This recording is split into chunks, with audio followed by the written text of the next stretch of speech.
Hello! In this video I will show you how to install ChatGPT widget on CUBOT X70.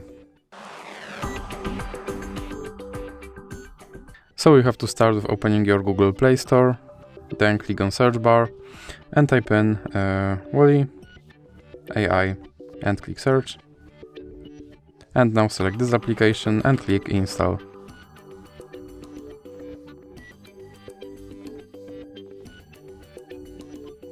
Then click open.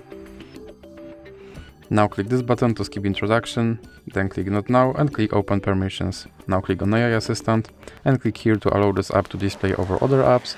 Then you can click back and click back again. And now you can click start. And as you can see, here is your ChatGPT widget and you can open him and you can tell him to do something.